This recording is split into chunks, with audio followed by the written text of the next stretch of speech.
Êtes-vous communiste, Monsieur Lumumba?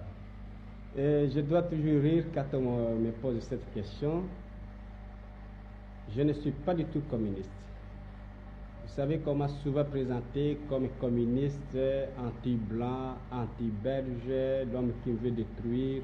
Absolument pas. Je suis simplement un nationaliste, un leader nationaliste qui lutte pour un idéal.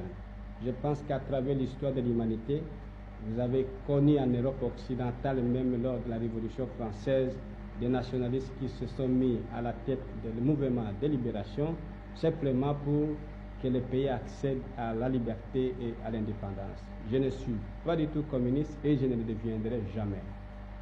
L'avenir du Congo, je l'envisage dans ce sens.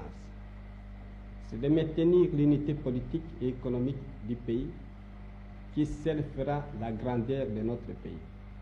Nous voulons que le Congo occupe une place prépondérante dans le cadre des États libres d'Afrique, parce que si nous perdions l'unité du pays, c'est l'effondrement de la nation, c'est le retour en arrière.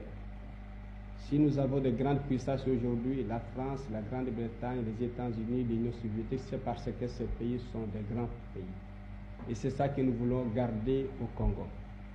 Et sur le plan politique, nous voulons avoir un gouvernement central unitaire. Et au sein de ce gouvernement central, vous avez des ministres qui viennent de différentes provinces du Congo. Et sur le plan administratif, avoir des provinces, de sorte que ces provinces vont jouir d'une autonomie administrative pour la gestion de leurs propres affaires. Et sur le plan économique, mettre en valeur les richesses du pays grâce à la mobilisation de toutes les énergies du pays. Et pour la mise en valeur du pays, nous comptons également sur le concours des autres puissances, de la Suisse, de la France, de la Belgique. Le Congo est un grand pays qui doit encore être développé. Et je pense que si nous pouvons compter sur le concours et la collaboration des autres, et tout en faisant un effort nous-mêmes sur place, nous pouvons faire du Congo dans 5 ans, dans quelques années, une puissance, une nation prospère et stable.